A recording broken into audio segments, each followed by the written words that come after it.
Regular listeners will know that our local men's team in focus for this season is Chepstow Town, who are going very, very well so far in their season. But we said a few times that we wanted to find a local women's team to feature as well this season.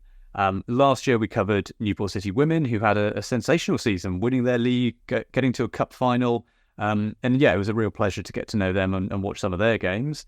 And just as we were running out of ideas for who to cover this season, we had a message through Twitter from Undy AFC Women, and they have stepped up to the plate. So we are going to focus on them this season. And I'm delighted to be joined by Sarah Bailey and Paul Roberts from Undy AFC Women. Hello to both of you. Hello, thank you for having us. Well, first of all, tell us a little bit about yourself. Sarah, I don't know if do you want to go first and tell us about you, your role in the team and how you came to be involved with Undy? So I've played football sort of on and off all my life, and moved to Wales 15 years ago. So been playing in and out Welsh Premier throughout the leagues for quite a long while. Was looking for more of a coaching role going forward. So I started attending they did the fun and fitness session at Undy, and it's just for ladies of all abilities, all ages, just to come together to play football and just have a bit of fun. So I started attending that occasionally on the Saturday. We realised we potentially had the making of a competitive team, etc. And it's sort of just grown from there. Fantastic. And you're the manager, is that right, Paul? I am, yeah. So we want this to be ladies-led, really. So Sarah's the lead coach and captain. We've got two other assistant coaches as well, Lauren and Gemma. And then I'm the manager. So basically I do all the bits that Sarah doesn't want to do. Every team needs someone who does all of that. Yeah, absolutely. So we work really well. You know, we all talk about things that we want to do, things we want to instill in the team. And if we get to the point where there's any disagreement, Sarah has the final say. And so kind of what's the story coming into this season then? How have you kind of prepared over the summer, and sort of what's been the last few months? Because your first game is this coming weekend, is that right? It was last Sunday, so we played our first game this Sunday. And we won 2-1, so good start to the season against a team in Brecon, actually, a team we've never played before. The season's changed this year, as there's so many new teams in Wales, women's teams.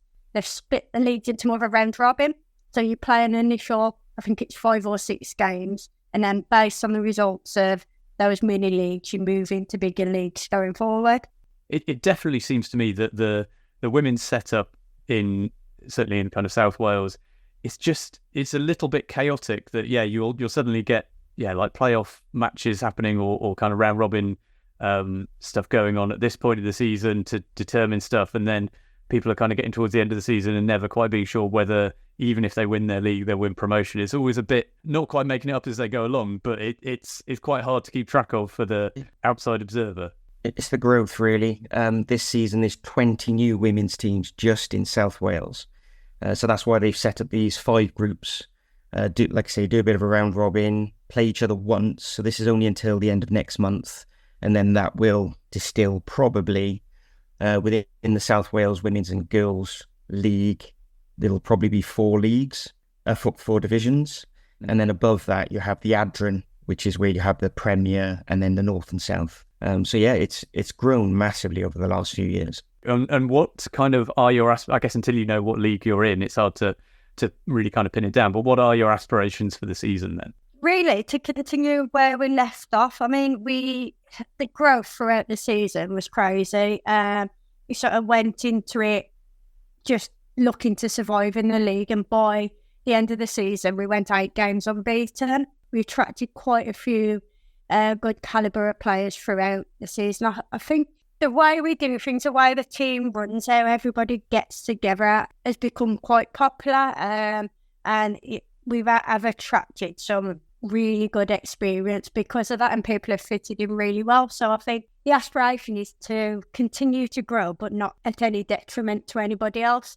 We don't want to push players out who we wish to grow, who have been with us all along, to bring in new players who we think will replace them. So although we want to grow, we want to focus on the people that are already there. And so kind of who are the players to watch then? If we were to come down and watch you next weekend, who would be the players who catch the eye? And what position are you playing, Sarah? I've not asked you that yet.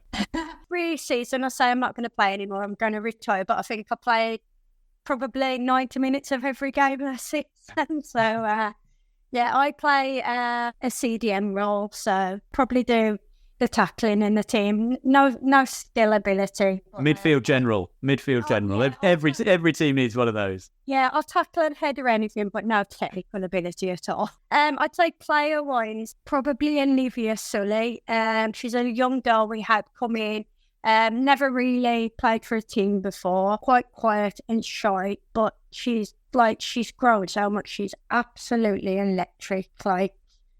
Pace is unreal. She's just listened to us and grown so much. On Sunday, we were 1-1 not that long ago of the game, and she picked up the ball pretty much in her own arse. Pace beat about 4 players, and then she just chipped the keeper from just inside the box.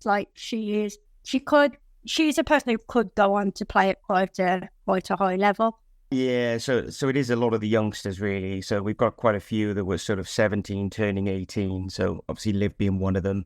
We've also got Libby Brooks that's joined us from another team. Again, another really bright young prospect, good skill, good vision, and we can see that they're the ones that's going to add to the future. And it's really good in our team because we've got a nice balance of older, more experienced players, and then bringing in some of these youngsters. We can see we've got the growth for the future. So we're hoping they can learn from some of our more senior members. Not picking on you, Sarah, at all.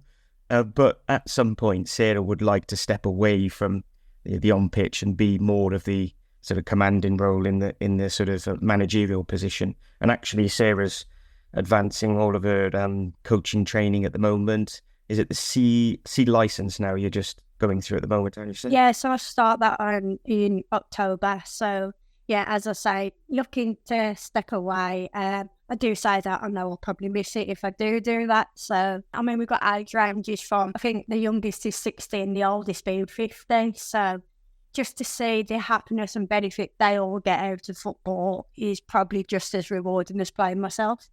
That's something I was going to ask about, because you've got the kind of age ranges running up, right? It's not just the women's senior team. You've got younger kind of age groups as well. I don't know how much you kind of want to talk about some of that, but is there somewhere that if we've got, people listening who've got girls who want to get involved at a younger level, we'll kind of put links in the show notes and stuff, but is there anything they should kind of be aware of? Yeah, I'll jump in there. So we've got every age group. So we bring people through on a couple of different schemes that's run by the FAW, the likes of Huddle. So we're bringing new players through the Huddle scheme, and we also do the McDonald's Fun Football as well. So we tend to get quite a lot of players off the back end of that who start with our youngest age group. The youngest group we've got as a team competing against other teams is under 9s, but then we have every age group all the way up to women's.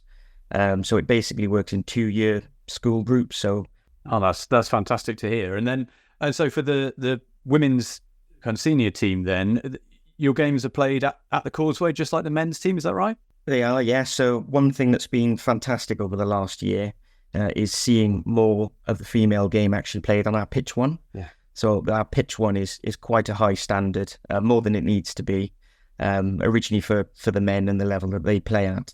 But actually it is a fantastic pitch. It was redeveloped in probably sort of mid-2000s with South Wales Sports Ground, and it's been fantastic ever since. So we had increasing access to that early part of last season, to the point now where whenever we can, we are on it. And the ladies love it. They come off, there's no complaints of knees or back problems. But yeah, so it's been fantastic just to see how the club has opened up to the women's and girls section, and everybody's treated equally. That's really good to hear. And obviously it's a ground that Newport County fans know well, because we seem to be there every pre-season. We always joke on the pod that there's 3 certainties in life: death, taxes, and Newport having a pre-season friendly at Undy Athletic. But because of that, it should make it even easier for listeners to this pod and fans of counties come along and give you a shout. So your games are usually on a Sunday afternoon, is that right? Yeah, so Sunday at 2:00. And how much is it to get in? free to get in at the moment, and the bar's always open. So that's something. Yeah, that's another great benefit of obviously playing at Undy. You get the facilities of the pitch, and then come straight off. We can roll straight into the bar. So I think that's one of the good attractions for the team as well. The setup and how welcoming the club has been has really attracted players in, because you've got everything you need sort of on your doorstep. So yeah, I think that's good to mention how supportive the rest of the club have been to the ladies setup. Yeah, it makes such a difference if you're going to a club where they've got a proper clubhouse and bar and facilities and stuff. You know, it really does make it a lot easier as a casual fan to come along and watch. So obviously, until you know exactly what league you're in, you don't know all the plans for the season. But over the next few weeks, what are the big games? And if we were to try and get along, which is the game we should be targeting? Goitra's our next one. So that is, you talk about Newport City. A lot of the ladies from last year's Newport City went to Goitra. So there's two Goitra teams who's in this round robin at the moment. So they've got their first team and their development. So we're playing their development team this Sunday. So we're quite interested to see how that's going to work, how similar they are to the old Newport City, how many new players. So it's a bit of an unknown for us, a bit like Talgarth last week. So once we get past these two, we're into a bit more knowledge around the teams we're going to be playing. But it'll be really interesting having one win. If we can come out the back of Goitra with another win, we're in a very strong position then. We will aim to get down there if we can. And either way, keep us posted with all of your fixtures, and we will try and make sure we plug them on the podcast and on social media, and we will try and make sure that we get down regularly throughout the season. But yeah, thank you both so much for your time. We will look forward to getting down and watching some games, and all the very best for the season ahead. Brilliant. Thank you very much for having us. Thank you, Ed.